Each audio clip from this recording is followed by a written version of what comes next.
ජීවිතේ කාලා කන්න විදියට ගෙවන්න එපා. මුස්පේන්තු අවදිය දැන් නැති කරන්න ඕන. අවුරුදු 24 යහනකොට තවත් ගෙදරින්පත් කන්න. ලැජ්ජ නැහැ. මේ ඔය ඔක හරියන්නේ. අපේ තරුණ මහත්තුරුන හොඳ පෞරුෂයක් තියෙන්න ඕන. හොඳ අභිමානයක් තියෙන්න ඕන. ඒ පෞරුෂයෙන් ගන්න පුළුවන් එකම එක වැඩක් තමයි ඔය එක එකාගේ සිගරට් බාගවල් බොන එක නවත්තන්න ඕනේ.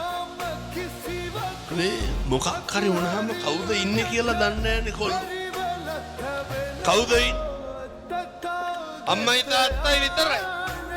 කොල්ලෝ නම් කමන්නේ කහත බඳලා ඉන්න කොල්ලෝ ඉන්නවනේ තාත්තලා. මේ මස් කිලෝ එකක් ගෙදර රන් ගියපු කාලයක් නේ. අවුරුද්දන් තිබෙට කියනවා 30000කට වැඩි යනවලු බඩු කට්ටලේ ගන්න ළමයා.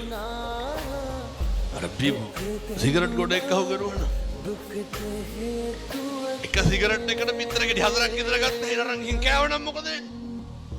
කොල්ලොන්ගේ ඇඟවල් බලන්න කෝටු කෑලි වගේ ගැහුවොත් එහෙම දෙකට ගන්නවා. ඒ පණ නැහැ දැන් ඉන්න ළමයි. මතක තියාගන්න. උන්ගේ හකු පුරවලාර දුම්කල කුඩු තියාගන්නවා. මේවා මේ අපේ තරුණය පුතේ නවත්තන්න ඕනේ. මොකටද? මේවා කරන්නේ පහත් මානසිකත්වයක් තියෙන උදවි අපිට එහෙම නැහැ. අපි සම්පෝෂිත වෙලා ඉන්න ඕන. අපිට ගෙයක් දොරක් තියෙන්න ඕන. අපි හොඳට හම්බ කරගන්න ඕන. මම මේ තරුණයන්ට යෝජනා කරනවා. හොඳ ක්වොලිටි එකක් මේන්ටේන් කරන්න. හොඳ සත්පුරුෂයෙක් වෙන්න. ඔය මේ රටක් ලෝකයක් පුතේ බලාගෙන ඉන්නේ. රට ලෝකෙට වඩා පවුලේ උන් බලාගෙන ඉන්නේ වරදින ගන්න. කාබාසිය වෙලා යනකම් පවුලේ මිනිස්සු බලාගෙන ඉන්නේ. ඒ හින්දා අපි හරි නේ පේන්න නම් ඕනේ. මම කියන්නේ පේන්න හරි කමක් නැහැ. අම්මගේ තාත්තගේ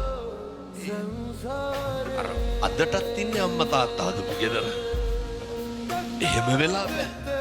අම්මගේ තාත්තගේ ඒ වගේ läගගෙන කන හීනේ නවත්තන්න ඕනේ. එහෙම වෙලා බෑ.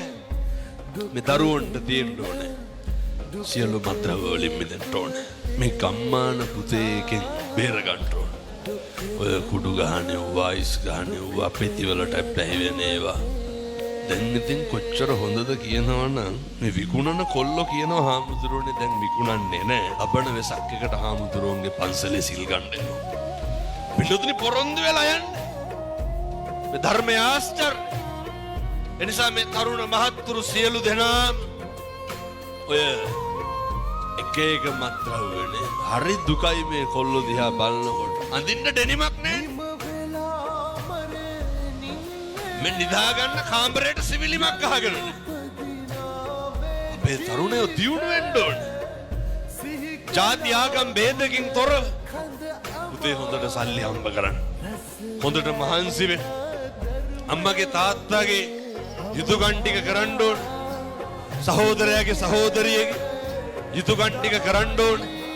සම්බුද්ධ ශාසනය වෙනුවෙන් කැප වෙන්න ඕනේ. ජීවිතය අධිෂ්ඨාන කරගන්න අම්මට තාත්තට අය දුකක් දෙන්නේ නැහැ. ගමට සමාජයට බරක් වෙන්නේ නැහැ.